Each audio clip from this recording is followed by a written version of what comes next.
Bonjour et bienvenue au rendez-vous avec Jésus-Christ où nous cherchons à comprendre, à savoir et à connaître les mystères de l'Évangile. Bonne écoute.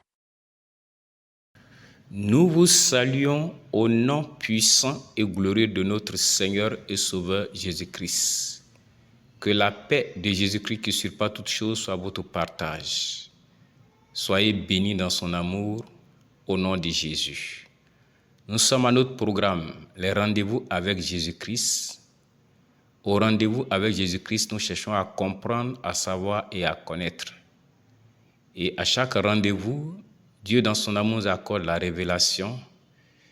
Au travers de cette révélation, nous avons la connaissance et en mettant en pratique cette connaissance, nous marchons sur le droit chemin et les yeux fixés sur Jésus-Christ, nous nous préparons pour l'enlèvement. Que Dieu nous soutienne dans cette marche au nom puissant de Jésus-Christ.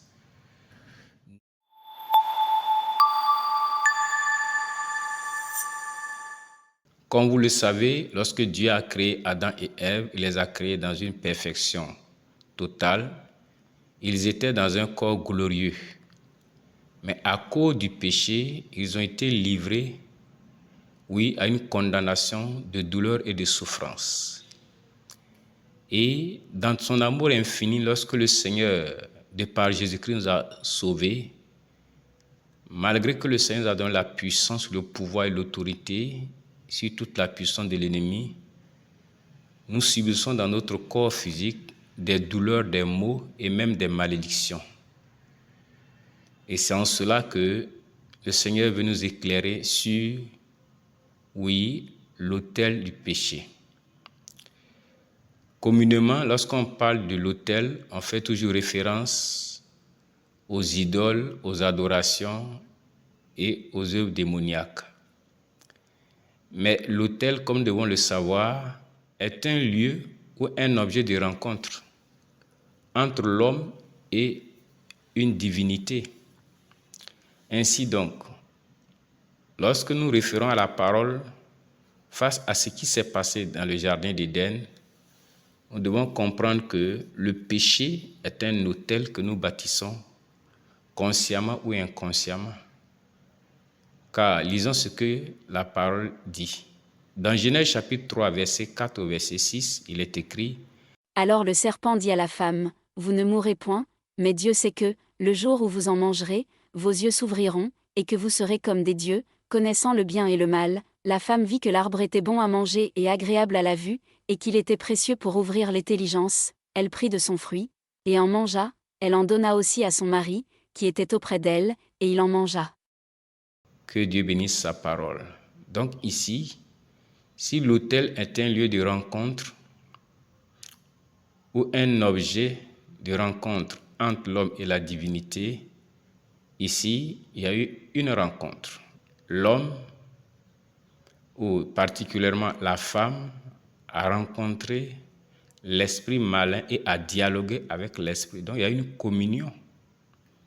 Il y a eu un dialogue qui s'est passé et il y a eu un fruit qui a été mangé qui va constituer un autel qui fut bâti. Et depuis lors, alors, il y a un autel de péché maintenant dans le monde. Gloire au Seigneur. C'est en cela la parole nous dit dans Romains chapitre 5, le verset 12. C'est pourquoi, comme par un seul homme le péché est entré dans le monde, et par le péché la mort, et qu'ainsi la mort s'est étendue sur tous les hommes, parce que tous ont péché. Donc par un seul homme, l'autel a été bâti et l'autel réclame tous les humains.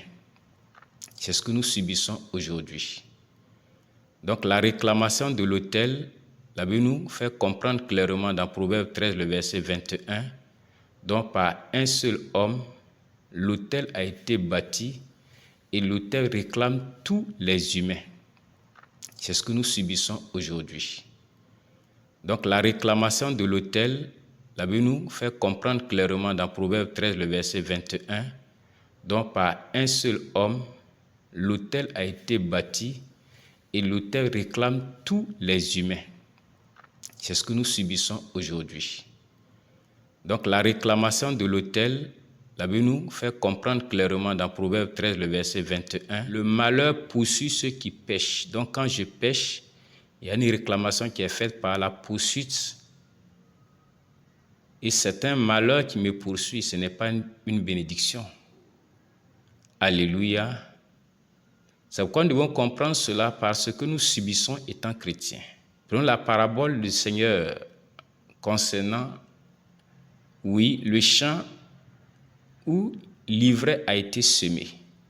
Cela va nous éclairer encore davantage sur ce que nous sommes, étant enfants de Dieu en Jésus-Christ, et ce que nous subissons, malgré que nous avons la gloire, la puissance et le règne de Dieu. Dans Matthieu chapitre 13, le verset 25 à 30, il est écrit « Mais, pendant que les gens dormaient, son ennemi vint, sema de l'ivraie parmi le blé, et s'en alla. Lorsque l'herbe eut poussé et donné du fruit, l'ivraie parut aussi. Les serviteurs du maître de la maison vinrent lui dire « Seigneur, n'as-tu pas semé une bonne semence dans ton champ ? D'où vient donc qu'il y a de l'ivraie ?» Il leur répondit « C'est un ennemi qui a fait cela. » Et les serviteurs lui dirent « Veux-tu que nous allions l'arracher ? » Non, dit-il, de peur qu'en arrachant l'ivraie, vous ne déraciniez en même temps le blé, laissez croître ensemble l'un et l'autre jusqu'à la moisson, et, à l'époque de la moisson, je dirai au moissonneur, arrachez d'abord l'ivraie, et liez-la en gerbe pour la brûler, mais amassez le blé dans mon grenier. Le Seigneur donnait cette parabole pour expliquer clairement la disposition dans le royaume de Dieu. Mais cela est conforme à ce que nous vivons concernant les autels de péché.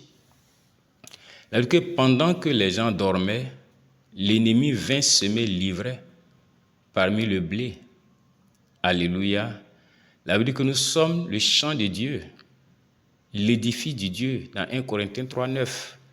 Donc pendant qu'on dort dans le péché, pendant que nous sommes encore sous la routine, pendant que l'homme s'est livré au péché, alors il y a eu la semence en lui. Gloire au Seigneur. Toi, chrétien qui m'écoute, toi, frère qui m'écoute, toi, soeur qui m'écoute, pendant que tu vas t'abandonner au sommeil, l'ennemi va en profiter pour semer. Car dans ton sommeil, lorsque tu ouvres des portes à l'ennemi, alors tu lui donnes droit d'entrer et de semer. Amen. Et la Bible dit, lorsque l'ivraie va commencer à sortir des terres, c'est en ce moment-là aussi que l'herbe va pousser et va commencer à donner du fruit.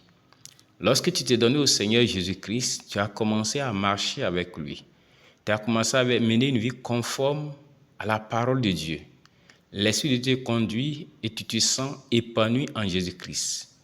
Et pendant que tu commences à porter des fruits, la Bible dit, en ce moment-là aussi, ce que l'autel de réclamation va te demander, c'est ce qui était en toi depuis le péché. Le malheur qui te poursuivait va maintenant manifester son œuvre dans ta vie. Car nous devons le savoir, ce que nous subissons aujourd'hui dans nos corps comme maladie, comme douleur, comme plaie, n'est pas ce que nous avons eu à subir étant chrétiens. Non. Mais pendant que nous n'étions pas encore chrétiens, pendant que le sommeil de la mort était sur nous, ce qui avait été semé dans nos corps, l'autel du péché avait été bâti et le malheur nous poursuivait. La semence était en nous. Maintenant que nous portons des fruits pour le Seigneur, alors l'ivraie aussi va grandir et chercher à porter des fruits.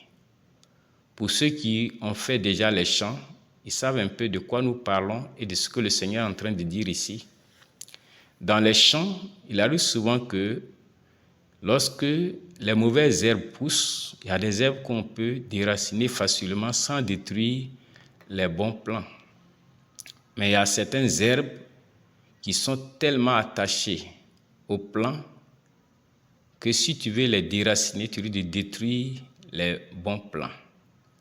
Des herbes sauvages viennent s'accrocher et ont les mêmes racines presque que les bons plants. Et c'est ce que le Seigneur est en train d'expliquer ici. Pendant que tu t'es laissé dans la main de l'ennemi, il a semé en toi des grains de condamnation. Maintenant, quand Jésus-Christ, tu commences à avoir une identité, alors ce que l'ennemi a semé aussi dans ta chair, dans ton corps, va commencer à surgir. Sans cela, des maladies vont commencer à se révéler, des liens vont commencer à se manifester, et ainsi donc, tu es dans l'incapacité de les arracher, et le Seigneur aussi se dit, s'il veut les arracher, il risque de te détruire. Et c'est ce que le chrétien ne veut pas accepter souvent. Parce que nous disons que nous avons Jésus, Jésus est puissant, alors nous ne devons plus souffrir de douleur, nous n'avons pas de maux en nous. Est-ce que c'est vrai? Même si c'est ce que les gens disent, ce que toi tu vis, est-ce qu'on a besoin de te dire le contraire de ce que tu vis? Regarde les maladies dont tu souffres, pour lesquelles tu as fait des jeûnes et des prières sans avoir reçu la guérison. Donc l'ivraie a été semé et le Seigneur te dit, il faut que tu comprennes que l'ivraie est positionné à tel point que si le Seigneur veut l'arracher, c'est ta vie qu'il veut arracher. Alors, tu dois comprendre que tu dois vivre avec certaines maladies jusqu'à la fin de tes jours sur la terre des hommes. D'autres maladies pourront être arrachées. Le Seigneur peut les détruire. Le Seigneur va les annuler complètement. Des malédictions. Mais il y a d'autres malédictions qui sont les conséquences des péchés commis. Et c'est ce que nous sommes en train de dire. Ce sont des autels qui te réclament. Les autels du péché qui te réclament. Il y a des choses dont tu ne pourras pas t'en défaire pendant que tu seras sur la terre des hommes. Rappelez-vous de l'apôtre Paul qui dit qu'il avait un mal, il a prié le Seigneur, Dieu lui dit, ma grâce te suffit. Paul faisait des choses extraordinaires, il opérait des grands miracles, mais Dieu lui dit, c'est sa grâce qu'il lui faut, ce n'est pas la guérison. C'est l'ivraie qui est dans la chair de l'apôtre Paul que Dieu ne veut pas arracher. Dieu le peut, mais il faut qu'on laisse, sinon on risque de faire mal. Parce que l'ivraie dans ta chair te permet d'être un pour que je t'utilise. Si je vais arracher l'ivraie, je ne pourrai plus t'utiliser. Oh, il est merveilleux de comprendre la révélation du Seigneur. Le verset 30 dit, « Laisse croître ensemble l'un et l'autre jusqu'à la moisson. Et à l'époque de la moisson, je dirai au moissonneur, arrache d'abord l'ivraie et lis-la en gerbe pour la brûler, mais amassez le blé dans mon grenier. » Oui, c'est à la fin de tes jours sur la terre des hommes, Dieu va permettre que ton corps physique périsse. Tu vas mourir, on va t'enterrer, mais il y a une partie de toi qui ne va pas pourrir, qui est précieux, que Dieu va réserver pour le grenier, c'est ton âme. Alléluia, c'est merveilleux de comprendre la révélation du Seigneur. Oui, ton corps physique va subir des douleurs, même si tu as l'onction pour déplacer les montagnes, mais il y aura des petites maladies qui vont te ronger lentement et sûrement jusqu'au jour de ta mort. Même la Bible dit que la vieillesse est une réclamation du péché, de l'autel du péché sur nos vies. Quelle que soit ta puissance, ton onction, tu vas vieillir jusqu'à ce qu'un jour tu sois dans certaines incapacités. Que Dieu bénisse sa parole. Afin que nous comprenions qu'il y a l'autel du péché qui nous réclame tous, quel que soit notre niveau de vie spirituelle, quelle que soit notre communion avec le Seigneur.